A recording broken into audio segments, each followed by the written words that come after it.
You know, a lot of challenges in the beginning is figuring out, we've got this amazingly vast, highly respected, highly followed, very well-read property.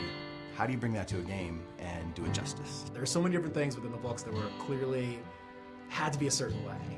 There was so much strife about whether we were going to do Tom Bombadil at all, and the conversation about, well, Tom Bombadil wasn't in the movies, and there's a reason why it was cut.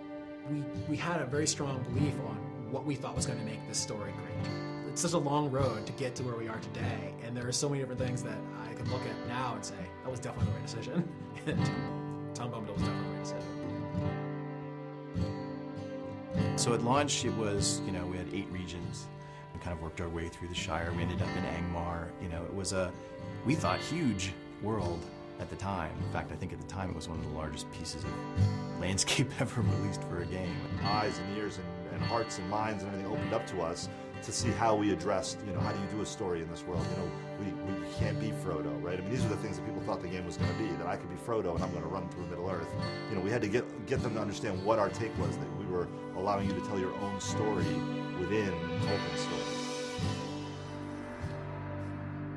Our goal was, this has to look unlike any place that anybody's ever been in an MMO, right? And hopefully also in an RPG, because when you read about Moria, it's this big, huge, giant, expansive, cavernous place. The idea was to use, to make it a landscape space with not one, but 2 separate height maps. So there'd be a height map for the floor and then a height map for the ceiling.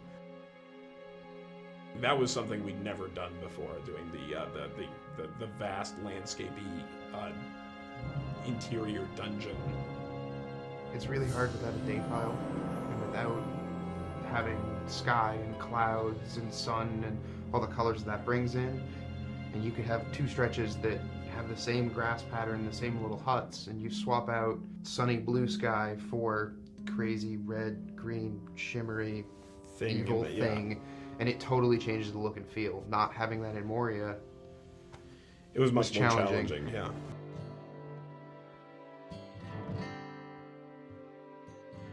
Our primary goal was to, how do we take this amazing game that people love once they get in it, but that there are some basic barriers to entry, like the subscription-only experience, and how do we reinvent what we have so that it retains all of its, grand and glorious nature while addressing an audience that's much bigger.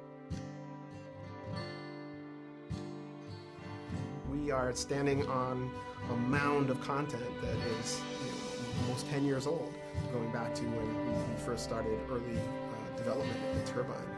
I think it's a credit to the early architects of the game that we're able to continue to add on to it and grow it and do remarkable things. Coming into Rohan, we have a totally new space. We have a totally new way of playing across it. And I think that being able to go out onto these vast plains and ride your war steed and challenge these, mounted bands of marauders, I think we come to a whole new chapter in Middle-earth.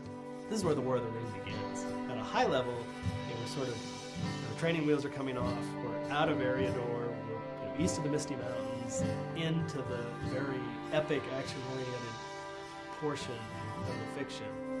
And being able to tell that story is extremely exciting. Both has grown and gotten stronger over 5 years, which is a huge testament to this game and to this team. The team has grown, the game has grown. We're not slowing down, if anything, we're speeding up. It's going to be a fantastic 2012.